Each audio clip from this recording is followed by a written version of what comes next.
Bueno, listo. Entonces, de nuevo reiterar los agradecimientos por la invitación. Pues como ya me presentaron, yo soy científico senior de la Alianza Bioversity CIAT y vengo a contarles algunas experiencias de nuestras investigaciones y la idea es ponerlas en un lenguaje sencillo y aplicado y ojalá pues todos puedan entenderlo y si no, con mucho gusto puedo ahondar. Entonces, lo primero, pues para los que no conocen, de pronto la gente está más relacionada con el CIAT. Nosotros somos un centro de investigación que hace parte de un consorcio de 10 y como de 15 organizaciones y hace recientemente nos unimos con otro de esos centros que queda en Roma, que se llama Bioversity. Entonces, por eso ahora nos llamamos la Alianza Bioversity CIAT, pero pues solo es para ubicarnos un poco con el nuevo nombre, pero digamos no es que hayamos cambiado o el CIAT haya cambiado. Eh, pues como les contaba, yo pertenezco al programa de forrajes tropicales y todo se enmarca dentro de los objetivos de mejorar los medios de vida de los productores agropecuarios rurales, a la vez que queremos contribuir a la ecoeficiencia. Tenemos como estos objetivos, uno que vale la pena mencionar es mejorar el germoplasma forrajero desarrollado a través de la recolección y la selección y mejoramiento. Ya les voy a especificar un poquito más eso. ¿Por qué no quiere pasar? Listo. Entonces, este simplemente es para poner un poquito en contexto el tema de la ganadería y por qué pensamos nosotros que se debe trabajar en la ganadería y no es realmente una opción renunciar a ella. La ganadería ha estado, digamos, en el centro del debate, sobre todo en el centro del debate medioambiental, pues, pero para nosotros es importante reconocer que hay una gran cantidad de unidades, digamos, ganaderas que conviven con nosotros desde hace milenios, que hemos domesticado, que la ganadería ocupa 2/3 partes de la superficie agrícola del mundo y que este mercado tiene un valor bastante grande, que se calcula en más de 3 billones de dólares a nivel global y que obviamente de ahí dependen pues el empleo de más de 1.300 millones de empleos. Luego vamos para las partes, digamos, un poquito no tan positivas y que debemos trabajar y solo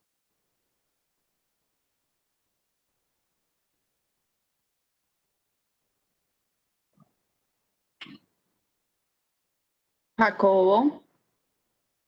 sostenible. Y un tema que yo particularmente y mi grupo de investigación ha venido trabajando es el tema de los gases de efecto invernadero. Entonces hay un gran debate por las emisiones que causa la producción ganadera, que se estiman en un 15% de las emisiones que son causadas por los humanos y que más o menos apuntan a un 50% de las emisiones de la agricultura.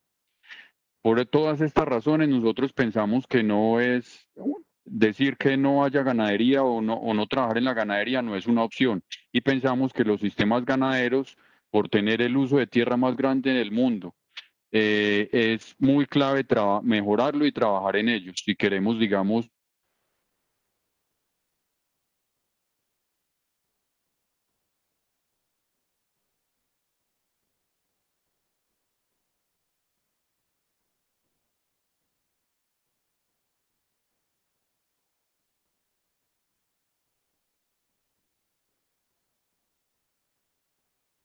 ese gran tesoro es un banco de semillas.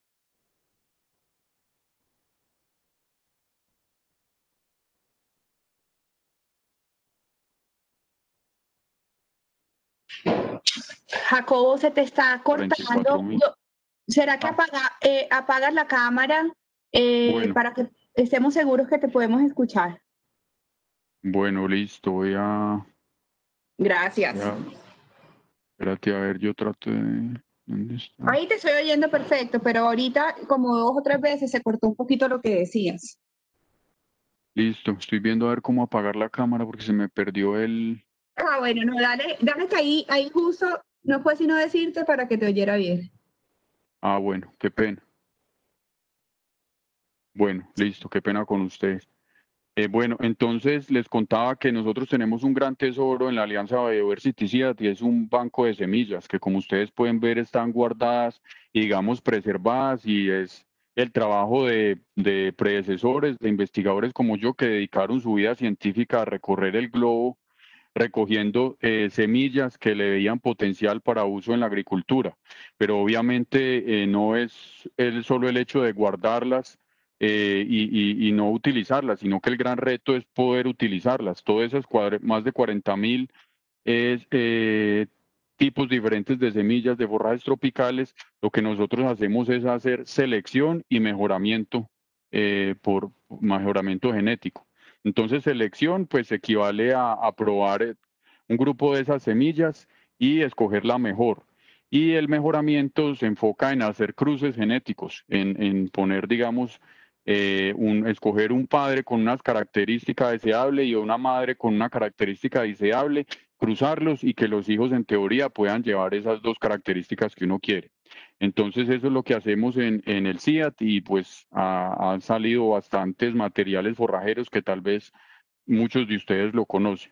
Uno de los objetivos que queremos es aumentar obviamente la productividad, y lo que queremos es hacer una intensificación sostenible, o sea, utilizar menos área para esa producción ganadera y también reducir las emisiones de gases de efecto invernadero.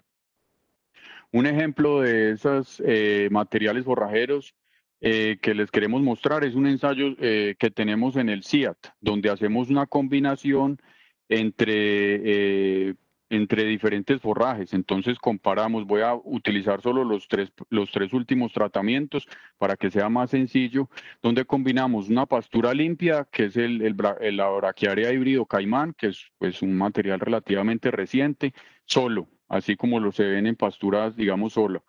Brachiaria híbrido caimán combinado con una leguminosa herbácea que se llama la Canavalia brasiliensis, y otro tratamiento en el cual se combinan los tres forrajes, que son la pastura de brachiaria, la leguminosa herbácea canavalia y la leguminosa arbustiva Leucaena diversifolia, que es un sistema silvopastoril como ven ustedes ahí. Y la idea, lo que hicimos fue monitorearlo para diferentes variables para ver cuál se comportaba mejor y poder transferir esa información a los productores. Entonces, lo primero que cambió era pues que pudimos tener unas capacidades de carga o un número de animales por hectárea mucho más grandes, de 3 a 4, digamos, de manera constante durante todo el año, comparado con el promedio nacional, que es menos de una unidad por hectárea. Y luego monitoreamos también la ganancia de peso de esos animales que estábamos en esos sistemas que comían cada una de esas dietas, y vemos cómo a medida que vamos aumentando esa oferta forrajera y en el sistema silvopastoril obtenemos una ganancia de peso muy superior a, digamos, al promedio nacional, que son 200 gramos por animal por día, o inclusive la pastura sola o la pastura solo con la leguminosa herbácea. ¿Y eso en qué se traduce? Obviamente en una productividad, porque podemos digamos, obtener el producto o la carne que queremos en un menor tiempo, pero en términos medioambientales también se traduce en una reducción de emisiones, porque entre menos tiempo tengamos los animales y seamos más eficientes en ese engorde, pues hay menos emisiones por parte del animal en el metano. Otro aspecto importante, y creo que muy de la mano con algunas de las experiencias que contaban algunos panelistas más temprano hoy, es la importancia también de combinar las pasturas con el componente arbustivo. Y aquí vemos en el caso de cómo la pastura que está combinada con árboles aumenta no solo su productividad, o sea, su producción de biomasa, pero también sus indicadores de calidad. Y pues aquí tenemos 4 ejemplos de 4 pasturas diferentes combinados con 2 especies diferentes de leucaena. Y vemos cómo en todos los casos, en esos 4 casos, las variables todas mejoran de calidad forrajera de la pastura y aquí tengo resaltado uno que es el de proteína cruda, que es un factor bastante determinante, sobre todo en el trópico bajo. Esta también es una diapositiva interesante, un cálculo, digamos, que hicimos la proyección de área necesaria para producir 800 kilogramos de carne por año. Y eso, el cálculo lo hicimos según la capacidad de carga, o sea, el número de animales que podemos meter en un área determinada y las ganancias de peso vivo que les mostré anteriormente. Entonces, si tenemos una pastura nativa, deberíamos necesitar unas 10 hectáreas para producir esa cantidad de carne. Si tenemos una pastura mejorada pero de baja calidad nutricional, necesitaríamos 3 hectáreas.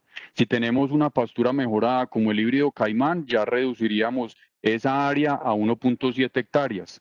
Si esa pastura mejorada de buena calidad forrajera la combinamos con una leguminosa herbácea, estamos cerca solo a 1 hectárea. Y si tenemos un sistema silvopastoril donde incluimos la leucaena, necesitamos menos de 1 hectárea para tener esa producción, que es una producción, pues yo diría que muy buena para producir. Entonces es el concepto de intensificación sostenible, que es producir lo mismo o más en un área más reducida.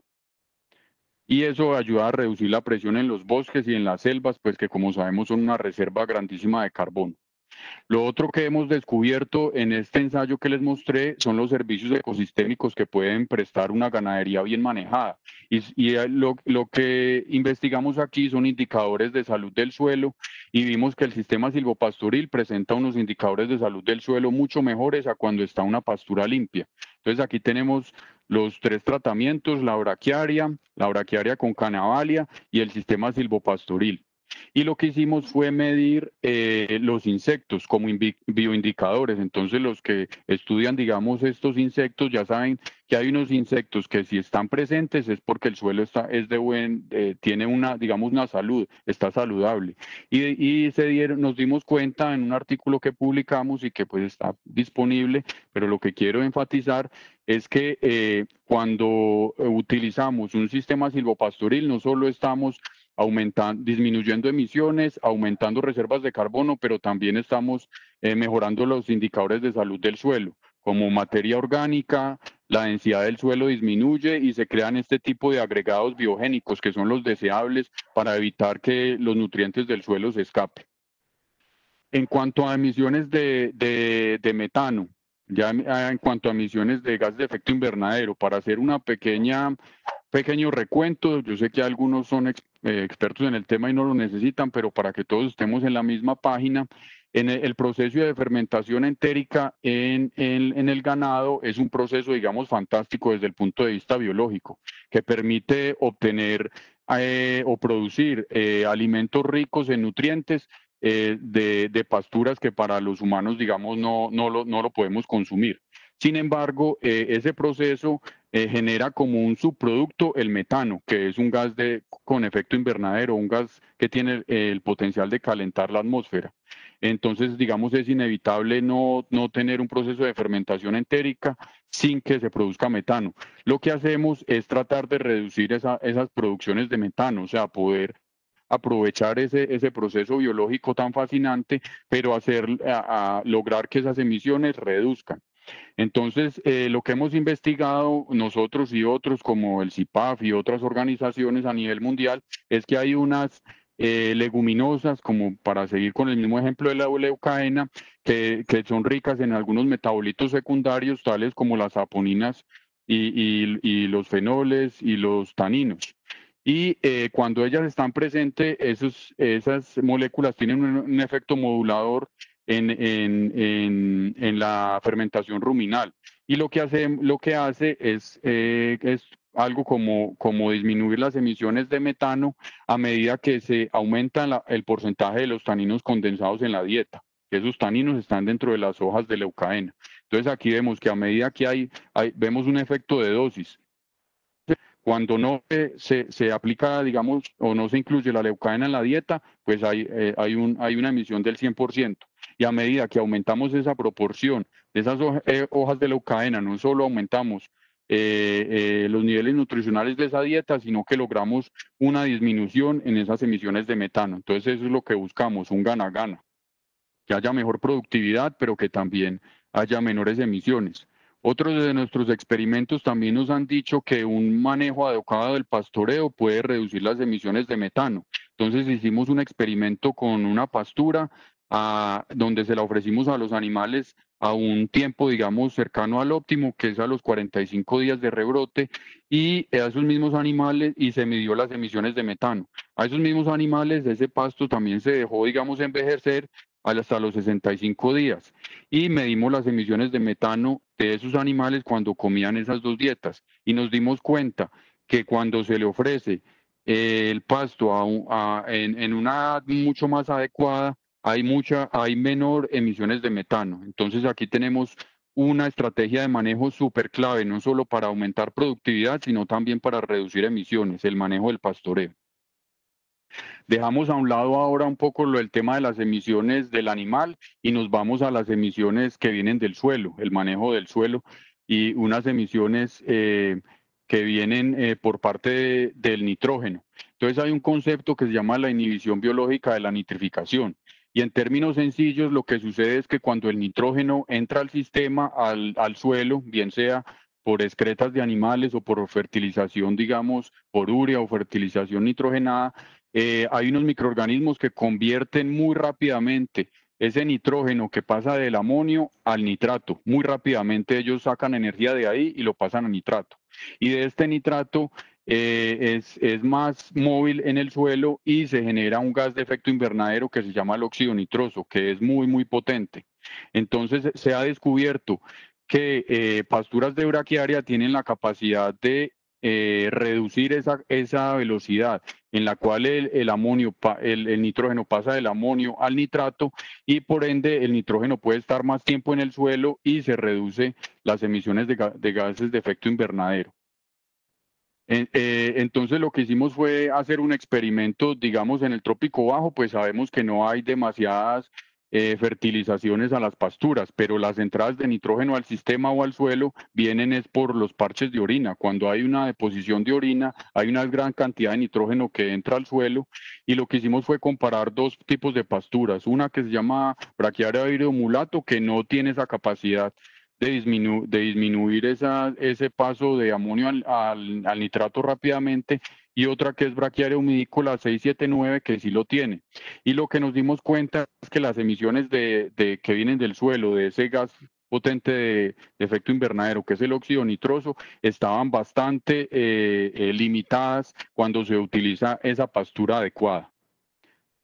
Luego nos preguntamos si esa característica solo estaba presente, digamos, en las braquiarias. Y lo que hicimos fue utilizar la base del programa de mejoramiento, que son 132 accesiones de Panicum Maximum, o lo que se llama ahorita también Megatirsus Maximum, que Rodrigo nos habló de una variedad en específico, y les medimos esa capacidad que tenían para inhibir ese proceso de transformación en el suelo del nitrógeno. Y vimos que hay una gran variabilidad en esas 132 accesiones y pudimos identificar accesiones que con ese bajo potencial, pues no son capaces de disminuir esas emisiones del suelo, mientras que hay otras accesiones que sí son capaces de limitar esa pérdida de nitrógeno en forma de gas de efecto invernadero. Entonces, ese es un mensaje bastante importante, que no solo estamos produciendo pasturas y forrajes que alimenten mejor el ganado, sino que también nos ayuden a reducir las emisiones de gases de efecto invernadero. Otro de los mensajes claros que les queremos compartir hoy es que también la degradación de las pasturas aumenta las emisiones de gases de efecto invernadero que vienen del suelo y específicamente del óxido nitroso. Este es un artículo que publicamos ya hace algunos años, 2 años más o menos, donde Agrosavia participó también, personal como Agrosavia, y lo que hicimos fue en 7 localidades del trópico bajo principalmente, de todo el continente, evaluamos la misma pastura en estado productivo y la misma pastura en estado de degradación, que yo creo que en casi todas las fincas de nuestro país y el continente hay algún potrero que esté en estado de degradación. Y lo que nos dimos cuenta es que esas emisiones de óxido nitroso, el gas de efecto invernadero que viene del suelo, siempre eran más grandes cuando en las pasturas que estaban degradadas. Entonces ahí el mensaje es muy claro. A las pasturas hay que hacer el esfuerzo por mantenerlas productivas, no solo para alimentar el ganado, sino también para reducir las emisiones de gases de efecto invernadero. Otro investigación, y ya estoy terminando, que hicimos fue en unas 4 fincas de los llanos de Colombia y que es muy apropiado con lo que se habló también esta mañana sobre el pastoreo rotacional intensivo. Y lo que hicimos fue investigar, comparar 2 fincas que manejaban ese pastoreo rotacional intensivo, compararlos con unas fincas vecinas, como pueden ver en la foto, en la cual hacían un manejo, digamos, de pastoreo no intensivo, que era un pastoreo extensivo. Entonces, lo primero a indicar es que obviamente la capacidad de carga aumenta bastante, como pueden ver en la foto, y lo que hicimos fue evaluar esas propiedades físicas y químicas y biológicas del suelo. 9 meses de aplicar esta práctica de pastoreo rotacional intensivo. Y lo que descubrimos es que en las fincas donde se hacía ese pastoreo, se presentaba una mayor abundancia de esas lombrices, coleópteros y otra macrofauna del suelo eh, en comparación a las otras fincas donde no hacían esa práctica. Y la mayor riqueza de macrofauna encontrada es un indicador de mayor calidad del suelo, como les contaba anteriormente. Se incrementó la retención de agua y se redujo la densidad aparente del suelo y el contenido de carbono y nitrógeno se había aumentado en el suelo. Este todavía no lo hemos publicado, está bajo revisión, pero pues creo que me decidí, digamos, a mostrárselo porque sé que se tocó bastante este tema por expertos anteriores. Una de las formas en las cuales, y para terminar, estamos tratando de promover todas estas investigaciones es con una ONG que fundamos, con una ONG climática que se llama Climate Focus. Formamos un centro de asistencia técnica y financiera en la Orinoquía para ayudar a las fincas a hacer esa transición a una ganadería sostenible, de una ganadería, digamos, extensiva a una ganadería más intensiva, donde se combine con cultivos forestales y donde se liberen áreas también para la aforestación. Entonces hay 3 procesos claves. 1, la intensificación de la operación ganadera. 2, la diversificación de la producción, como pueden ver, digamos, en esta imagen. Y 3, la restauración y la conservación. Algunas observaciones finales, espero no haberme pasado el tiempo, que los forrajes mejorados, bien manejados, pueden ayudar a la intensificación de la producción en menos área. Es un concepto que se llama la intensificación sostenible y en el cual estamos trabajando fuertemente. La inclusión de leguminosas forrajeras ricas en taninos y saponinas pueden mejorar la productividad y al mismo tiempo reducir las emisiones del gas de efecto invernadero metano. Algunos pastos mejorados exhiben la actividad BNI, que es retener el nitrógeno en el suelo, que aumenta el uso eficiente del nitrógeno y reducen también emisiones del suelo de óxido nitroso. El conocimiento a fondo de las interacciones suelo, planta, animal y microorganismos permite modular la productividad, al igual que las emisiones de gas de efecto invernadero. O sea, es lo que llaman la ganadería holística, que creo que también es uno de los temas claves a tratar hoy durante todo el día en el foro. Y las praderas productivas no solo mejoran productividad, pero también controlan las emisiones de óxido nitroso.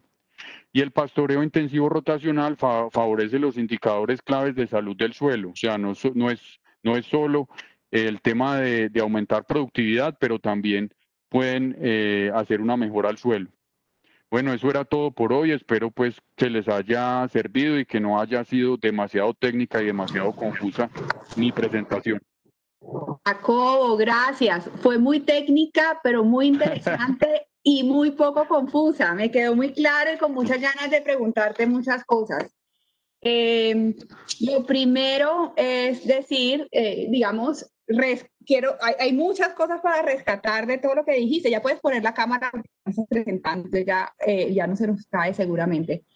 Digamos, decir que es posible, y eso quisiera como una de las grandes conclusiones de tu charla, es posible tener una ganadería que sea a su vez, digamos, con un aumento en la productividad vía toda esa tecnología y todo lo que ustedes están estudiando, pero que además sea amigable con el medio ambiente, que es probablemente ese gran pecado que nos vienen reiteradamente enrostrando. Entonces es como una luz de esperanza al final del túnel, escucharte y saber que es posible, digamos, seguir con esa práctica, por supuesto, haciendo unas mejoras y haciendo unos cambios que tenemos que hacer como sector, pero entender que es compatible una actividad, digamos, donde se aumente su productividad y que además sea amigable con el medio ambiente.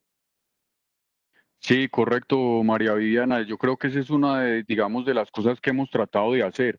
Muchas de las indicadores o muchas de las estadísticas que hablan de la ganadería y el perjuicio que causan al medio ambiente son en investigaciones que se han hecho, digamos, en otras latitudes. Entonces, lo que hemos tratado de hacer nosotros es, digamos, hacer esas investigaciones en los modelos que se aplican, digamos, más aquí en nuestro país. Y pues como vieron en mi práctica, digamos, no, yo no estaba descubriendo, digamos, el agua tibia, o sea, el silvopastoreo, pues se venía hablando ya desde hace décadas y PAF pues tiene unos avances grandísimos, inclusive Fedegan ya lo está utilizando. Entonces lo que tratamos de hacer era investigar realmente cuáles son esos impactos, en este caso específico de gases de efecto invernadero, y lo que hemos visto, como tú bien lo dices, es que es posible reducir emisiones y aumentar productividad. Es posible, por lo que hemos visto. Y ahí te quería preguntar, o mejor dicho, contarte una inquietud que yo siempre he tenido y quisiera escucharte, y es que lo que bien dices,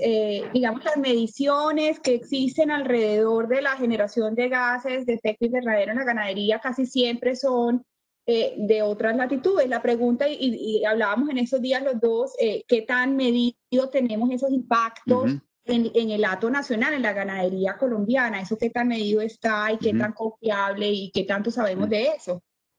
Pues yo creo que, digamos, comparado a hace 5 años, hemos progresado. O sea, ya hay unos indicadores de factores de emisión nacionales que se utilizan para todo el tema de los inventarios de gases de efecto invernadero, que es como el registro que saca oficialmente el país de lo que está emitiendo, pero sin embargo todavía queda bastante camino por recorrer. O sea, yo creo que ahorita hay un poco más de claridad y lo que nos hemos dado cuenta es que se emite menos de lo que se pensaba. O sea, sí hay emisiones, es innegable, o sea, estaría diciendo mentiras que hemos encontrado, digamos, sistemas neutros o que no hay emisiones, pero sí se emite menos de lo que se pensaba y también cuando se combina, digamos, con otros sistemas, si se mira la finca como un todo, en el cual podemos liberar áreas para, por ejemplo, enriquecer los stocks de carbono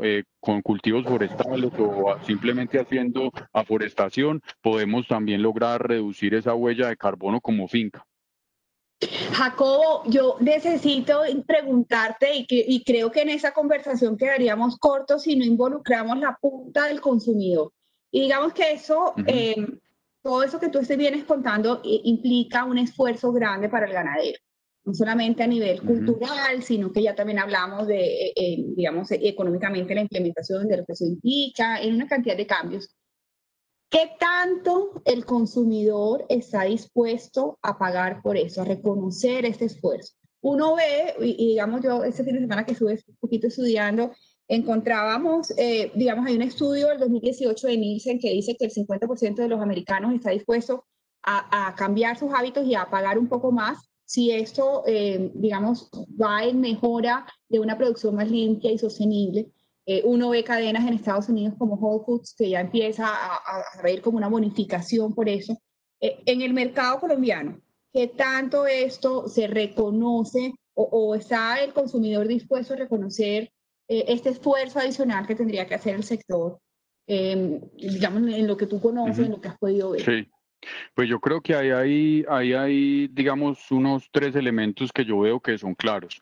Uno, que haya, digamos, una información precisa, o sea, que el debate se haga sobre, digamos, cifras precisas y se le puedan dar cifras precisas a los consumidores.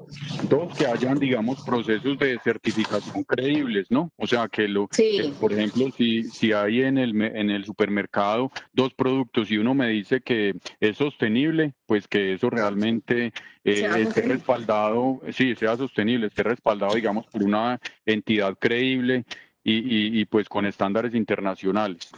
Estos son dos elementos. El tercero que tengo para compartir es un estudio de mi colega Andrés Charri y de Stefan Burkhardt del CIAT, donde ellos hicieron unos estudios preliminares en universitarios, por ejemplo, en Cali, precisamente preguntándoles eso, ¿qué tan dispuestos estarían a pagar por una carne más sostenible? Y el resultado era que la mayoría sí estaban dispuestos a pagar un premium por esa sostenibilidad.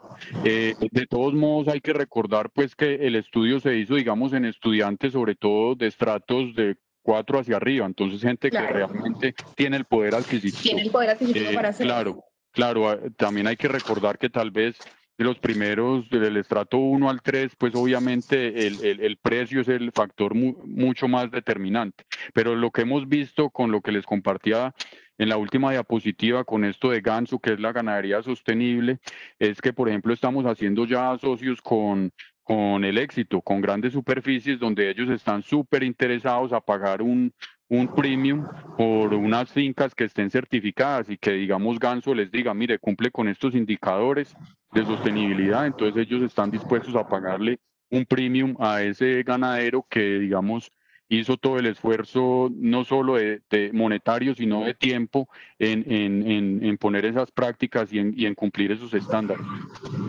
Súper, Jacobo, pues te Ujú, agradezco mucho. ujú, Concluyo diciendo, como rescatando lo que decías, hablábamos de una certificación que genere credibilidad, hablábamos de productividad, ujú, de que es posible una ganadería sostenible y, digamos, queda abierto el debate de ese tema de cómo vamos a mercadear mejor la actividad, porque si bien ujú, es una realidad la emisión que genera la sí, actividad, no lo ujú. es en la proporción en la que tradicionalmente se ha vendido que se hace.